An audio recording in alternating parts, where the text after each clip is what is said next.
တရားဒီနေ့တော့တရားတိတော့တရားတိနဲ့ပါညပီးနဲ့ရှယ်ပဲဒိုတော့မှာတော့ဒီချိန်ကိုတရားတိတွေစားလို့ရပြီမြန်းလေးတွေပေါ်နေပြီမထက်တည်တည်တုံးနေရလားညီမလေးတွေကြွေအောင်စားအောင်မယ်မထက်တပည့်အောင်စားမယ်တပည့်အောင်ကြွေအောင်ကျွေးမှာပေါ့မလေးတို့ငါသလုံးကြီးတစ်လုံးလုံးတုံနေတာနင်တို့ငါကျွေးခြင်းလို့ငါတော့တရေကြနေခါတရားတိတွေမြင်ပြီးတော့နင်တို့စားအောင်မလားစားမှာကျွေးမှာပေါ့သမီးလေးရောစားအောင်မလားတုံလေးရောစားအောင်မလားစားမှာလားစားမှာလေးပြောတရားတိတော့စားအောင်မလား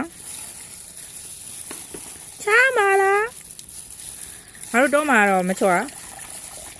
ရေနွေးချမ်းလေးနဲ့တဲသီးလေးနဲ့နော်ရုပ်သီးအဆက်လိုသေးလားအယောင်တင်မုံမထဲထတာရုပ်သီးအဆက်လိုခြင်းသေးတော့ကျုံဝါညိုဒီအလော်လေးထဲတိုင်းပို့ကမယ်တဲ့ပို့မယ်ထက်အောင်ကြဟုတ်ပါမထက်ရေ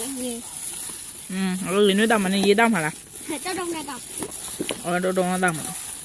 မဲခုံးလေးတော့ချနေပြီတဲ့ခုံးလေးချပြိတ္တကြီးကခုံးလေးတောင်ချပြီးထိုင်းတော့မှာလားစားမယ်နော်စားမယ်ဒါကတော့ပါလီယာငါပြီးချက်မဲတုံမှာဒါတော့စားမလားတဲ့တော့စားမယ်နေရောငါလည်းစားမယ်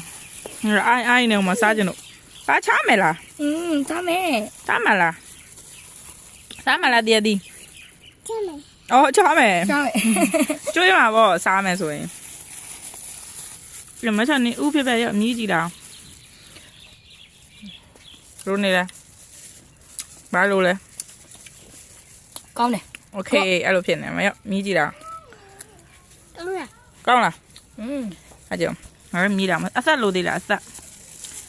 ဆက်မလို့တော်ပြီပေါ့နော်မလေးငါပြင်ရင်တိုးစားငါပြအေးလေးနဲ့ကွက်တိမအေးပါရဲ့မငါပြင်လက်စုံတချောင်းပါယူဟာရှိတယ်လေကန်ခိုင်းရကောင်းနော်ရှဲပဲဟုတ်ဒါလည်းပါမီနဲ့ကုန်းတော့မယ်လို့စလုံးကြီးတစ်လုံးဟာကြိတ်လို့ရပြီလူရသေးတော့ဒီလိုပဲပေါ့ဟာနော်ကဲစားမယ်စားကြပါအောင်စားကြကောင်းလားကောင်းတယ်ရန်ကောင်းတယ်ဟုတ်နော်ရှယ်ပဲစားငါလည်းအင်းငါပဲစားရအောင်စားကောင်းနော်